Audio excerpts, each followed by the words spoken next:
Rachel Joyce, and I'm here to talk about The Unlikely Pilgrimage of Harold Fry. Harold is a recently retired man who receives a letter one day out of the blue from a very old friend he hasn't seen for about 20 years, in which she tells him that she's dying.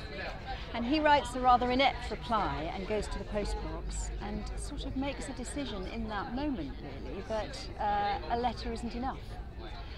And then makes an even more crazy kind of decision that if he walks, she will keep living. Yes, Harold's preparedness is nothing really. I mean, he is going to post a letter, so he is only wearing a jacket, as you would, and his shoes, you know, and he has no mobile phone because he's forgotten it, and his wallet.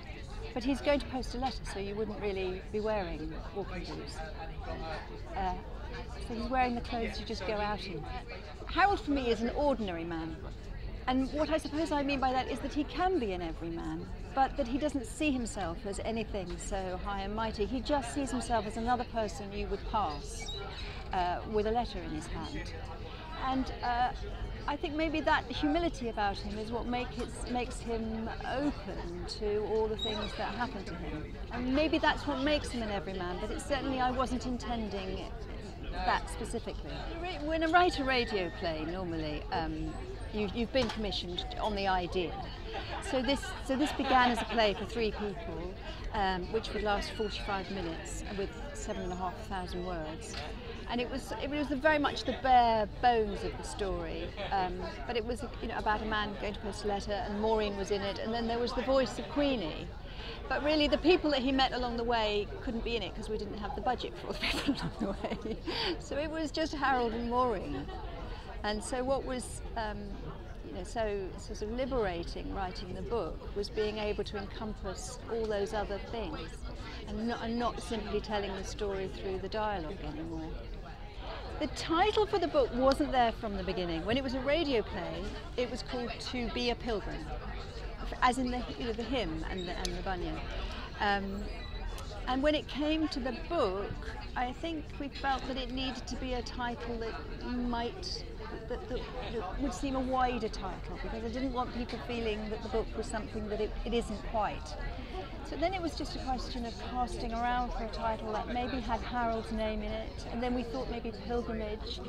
But I didn't want it ever to look like a highfalutin sort of pilgrimage. So unlikely, and because Harold is so unlikely in his adventures, and because he meets unlikely people, and because really the whole story has an element of that about it seemed a very good word to sort of plonk in the middle. I like it when titles play around with different ideas. It's been an amazing year. And this time last year, it wasn't at all what I thought my year was going to be like. I mean, the irony is that actually I'm quite a quiet person, and having written a story about somebody who goes off travelling, I've suddenly found that's what I've got to do, which wasn't really what I had in mind a year ago. So in fact, the way that we've dealt with it, because I've got 4 children, and I felt very much at the beginning, I thought the last thing I want is this book to divide us up, because that wasn't at all what I had in mind. So what we've started to do is to do it as a family.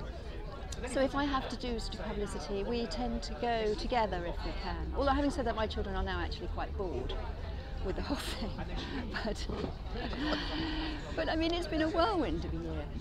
I'm in the process of writing a novel. I mean, quite near the end, I hope. But I'm in that. I mean, I would talk about. The thing is that if I talk about it now, you might not go home because there's so much to tell you about it, which is why I'm writing the thing. But in a nutshell, it's sort of about a boy who thinks his mother has done something terrible. It's very different from Harold. Because I thought, well, whenever I write a play, I write the story I really want to write, because if I don't, it won't have my heart in it. But I know I can't sort of get away from the way I see the world, so I hope that's there. We can't resist bookshops. We really love going in bookshops, and I think it's escape. It's there's something, I know this sounds, there's something about going into a shop where the books are laid out a bit like sweets that's so tantalising. And also you can get them out and you can hold them, and in some bookshops you can actually sit down and nobody will tell you off. You know, there's that, it feels a bit special.